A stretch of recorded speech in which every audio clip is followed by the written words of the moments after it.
Menjaga asa ojek online tidak hanya menjaga asa dari teman-teman pengemudi atau driver yang diwakili Bu Lili malam hari ini, tapi yang kemudian juga harus diperbaiki ke depan adalah terkait dengan model bisnis platform digital nasional, khususnya di transportasi online ini. Saya langsung ke Mas Huda. Mas Huda masih tersambung bersama kami ya, Mas Huda ya?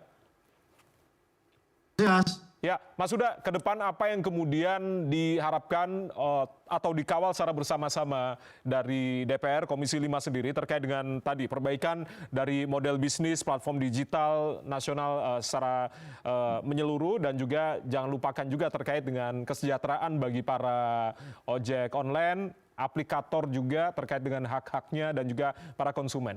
Mas Huda. Ya, termasuk yang sudah didiskusikan selama ini adalah transparansi terkait dengan algoritma yang dimiliki Apton.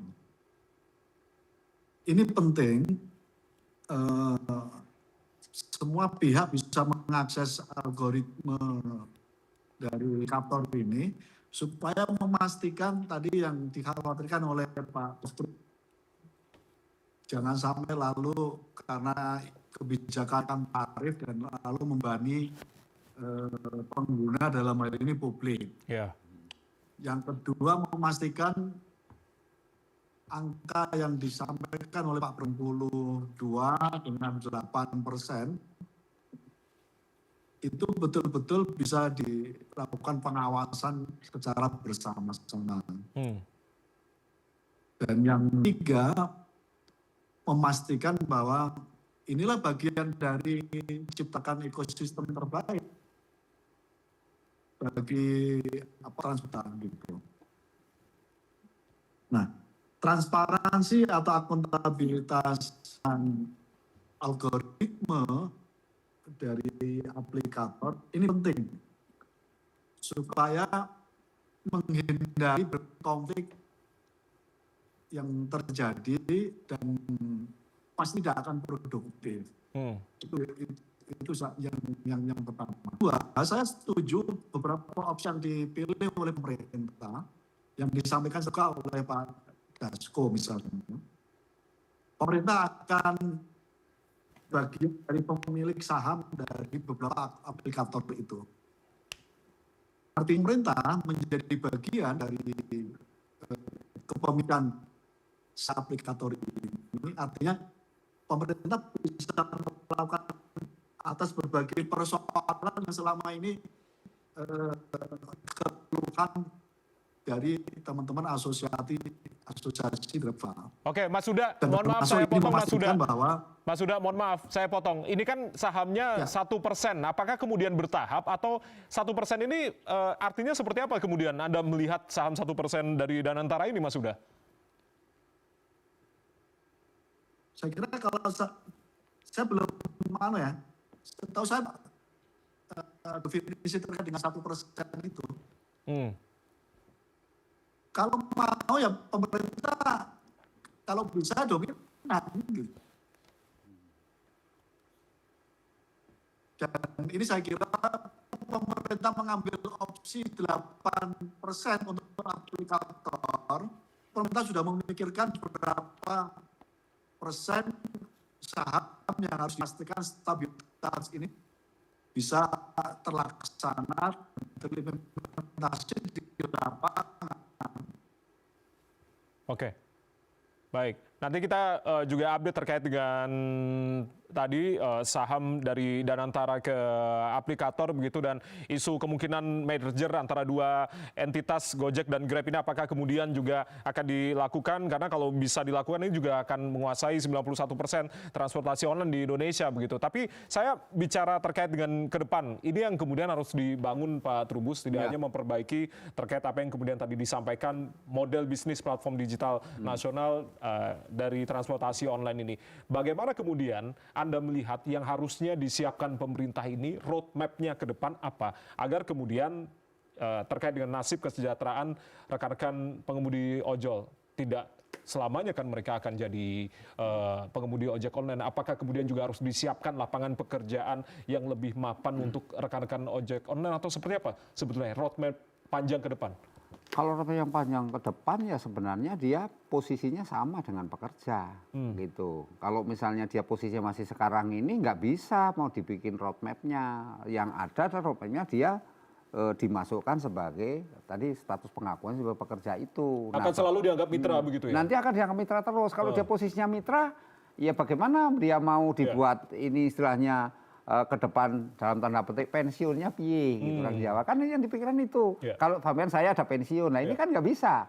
Nah ini yang harus dipikirkan. Ketika dia jadi pekerja berarti otomatis dia bisa dapat pensiun, dapat jangka panjangnya seperti apa. Kemungkinan juga ada hak-hak yang lain masih dia bisa terima. Tapi kalau ini terus, ya cuman mitra ya sudah selesai kan. Yang Anda baca kesulitan apa sih? Atau apakah memang ada bottleneck begitu terkait dengan tadi mengubah dengan status pekerja ini Pak Trubus sebetulnya? Bottleneck-nya ada yang terkait dengan sampai hari ini pemerintah itu belum mengakui fix gitu bahwa yang namanya transportasi daring, pekerja transportasi daring itu sebagai sebuah entitas yang berkaitan dengan ketenaga kerjaan. Jadi yang ada itu hanyalah dia mitra, sama dengan yang lain-lain ada mitra gitu itu biasa. Nah sehingga tidak menjadi sesuatu yang urgent untuk dinyatakan itu sebagai pekerja yang perlindungannya sama dengan karyawan lah katakanlah seperti itu. Nah yang paling pokok sekarang adalah bagaimana. Karena itu pemerintah hanya sampai ini ya udah tetapkan aja tarifnya. Kan gitu tarif sama pemotongannya itu. Kan persoalan potongan itu sebenarnya lebih kepada bagaimana agar ada kepedulian kan. Karena selama ini mereka jerit-jerit teriak-teriak ibarat anak kan udah teriak-teriak tapi nggak pernah didengar gitu. Karena apa menganggap kamu teriak-teriak nggak pada tempatnya gitu. Karena apa? Kamu bukan pekerja kok teriak-teriak ke saya. Kira-kira kamu teriak-teriaknya kepada yang namanya aplikator itu yang memberikan Anda kerja. Itu kan gitu majikanmu ya itu. Bukan saya pemerintah. Lah ini kan repotnya begitu. Nah, sehingga pemerintah sekarang ini mencoba kan ini pemerintah Pak Prabowo bagus. Terobosan tadi katakan Pak ini memang ini terobosan. Terobosan apa? Kasih aja dia potongan yang segitu. Ya kan nanti 8%. Karena nanti biar ada perubahan semuanya. Ini harapannya kan seperti itu, termasuk yang nakal-nakal ini juga sudah mulai berpikir pusing ini gimana caranya untuk bertahan. Kan gitu. Nah sementara yang posisi sudah patuh selama ini juga harus mengevaluasi semua. Karena apa? Karena yang namanya bisnis itu kan keberlanjutan. Ini kan pertanyaan jadi keberlanjutannya bagaimana? Kalau tetap dalam posisi istilahnya profitnya rendah, ya dia profiternya rendah gitu. Itu yang persoalan kan di situ. Karena namanya orang berinvestasi, atau orang bisnis itu yang dicari profit. Kalau profitnya dia nggak istilahnya nggak eye-catching lah katakanlah manusia, ya dia akan mengatakan ya saya berhenti aja atau saya ini kan persoalannya yang menjadi dampak bagi aplikator satu ya minimnya inovasi dari itu persoalan. Artinya tidak ada inovasi aplikasi nanti. Itu aja. Yang kedua tentu persoalan bagaimana kemudian para aplikator ini untuk mengembangkan bisnisnya yang lebih besar lagi. Kan gitu, karena sudah dianggap wah ini sudah berat saya harus kalau mengembangkan lagi berapa yang harus kami istilahnya korbankan, bahasanya kan seperti itu. Gitu aja sih sebenarnya persoalannya memang agak sedikit ini memang kita tapi tegas ke depan memang apa yang disampaikan Presiden sekarang ini betul-betul entry point betul untuk menuju ke sana. Karena kalau ini nggak dijebol-jebol nggak muncul-muncul ini. Memang masih jauh dari yang diharapkan sama Ibu ini. Tetapi itu sudah merupakan langkah yang maju progresif sehingga nanti ada titik lagi untuk menekan bahwa ini adalah pekerja. Sudah titik gitu loh. Bekerja semua Mas kita ikutin aturannya sampean saya Ibu itu gitu. Baik, Bu Lili, jika kemudian nantinya kita harapkan tentunya terkait dengan status pekerja ini begitu.